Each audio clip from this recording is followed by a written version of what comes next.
रिंकू सिंह राही नाम है उस आईएएस अधिकारी का जिन्होंने अभी-अभी तकनीकी इस्तीफ़ा सरकार से दिया है। उनकी गलती केवल एक है और उनकी सबसे बड़ी गलती, उनकी सबसे बड़ी ख़ता ये है कि वे बेहद ईमानदार और बहुत विनम्र अधिकारी हैं, जो अपने आप को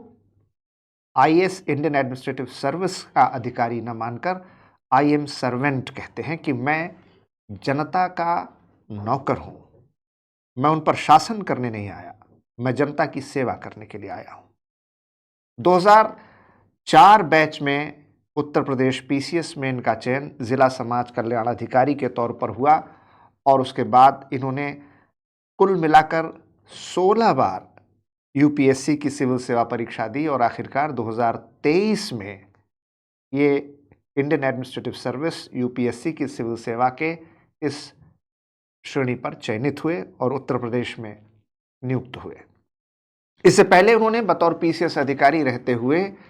बहुत बड़े भ्रष्टाचार का खुलासा किया, जिसकी बड़ी कीमत उन्होंने अपने ऊपर गोली खा करके चुकाई और उनकी जानो माल को भारी खतरा हुआ और बमुश्किल उनकी जान बचाई जा सकी, जिसकी वजह से उनको जो गोलियां लगीं वो जख्मी हुए और उनका चेहरा उस पर असर आया। लेकिन उनके हौसले और हिम्मत नहीं टूटे। उनका हौसला और हिम्मत उसी तरह बरकरार रहा और उसके बाद भी वो एक जाबाज, जुझारू, ईमानदार अधिकारी के तौर पर न सिर्फ अपना काम करते रहे, बल्कि सिस्टम के अंदर ऐसे लोग जो अंदर से सिस्टम को खोखला करते हैं, भ्रष्टाचार को बढ़ावा देते हैं, उसको जर्जर करते हैं, उनके मुखालिफ एक चट्टान की तरह काम करते रहे। लेकिन जब आईएएस अधिकारी के तौर पर उत्तर प्रदेश में उनकी पहली नियुक्ति हुई और एसडीएम के तौर पर वो काम कर रहे थे, तो एक तहसील में जब उन्होंने एक दिन एक व्यक्ति को गलत जगह पर पेशाब करने से रोका, जिससे लेकर कुछ बातचीत बढ़ी और जो सार्वजनिक शौचालय थे वो इतने गंदे हैं कि वहाँ पर उसका वो प्रयोग नहीं कर सकता था, तो उन्होंने उसको वो अपनी कमी और अपनी गलती मानी और जब वकीलों का विरोध बढ़ा तो उन्होंने कहा नहीं, जब मैंने गलती की है तो मैं उसकी सज़ा भी खुद भुगतूंगा। और उन्होंने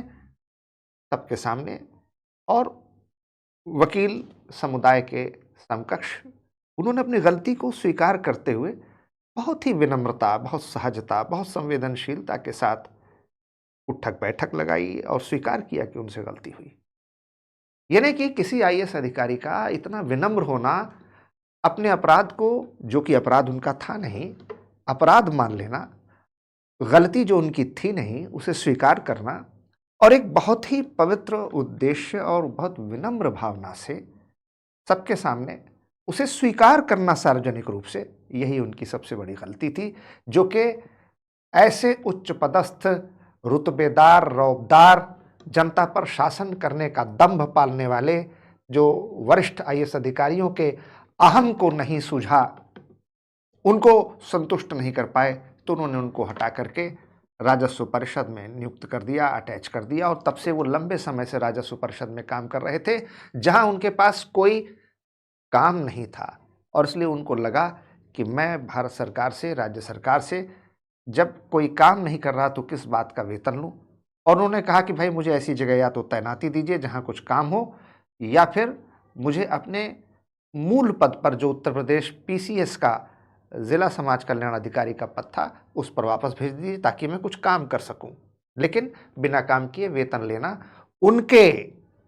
मान सम्मान, अभिमान, आत्मसम्मान और निजी सोच के विरुद्ध था।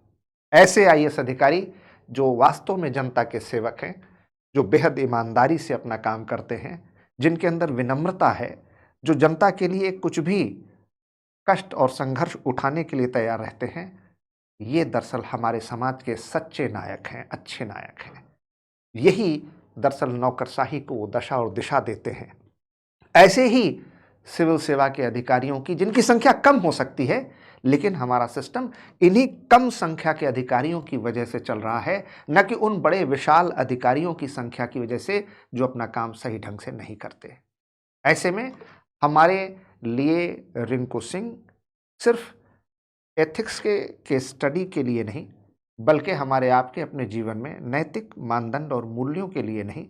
बल्कि हमारे एक रोल मॉडल के तौर पर हमें उनका स्वागत और सम्मान करना चाहिए और उनको हम देश की ओर से, समाज की ओर से, हम सब लोग उनसे प्रेरणा ले सकते हैं। उनको जय हिंद, उनको जय भारत के लिए, उनकी सोच के लिए, उनके स्वाभिमान के लिए और उनके इस कार्य प्रदर्शन के लिए भूरी-भूरी सराहना और प्रशंसा के वे पात्र हैं, जिसमें हम लोग केस स्टडी भी कर सकते हैं। और इधर हाल के वर्षों में लगातार बहुत सारे आईएएस अधिकारी जो अपने पदों से त्यागपत्र दे रहे हैं, ये अपने आप में एक कोड ऑफ कंडक्ट और सिविल सर्विसेज रूल्स के बारे में सोचने को मजबूर करता है और उस पर क्या केस स्टडी हो सकती है, इसी पर हम लोग चर्चा करेंगे।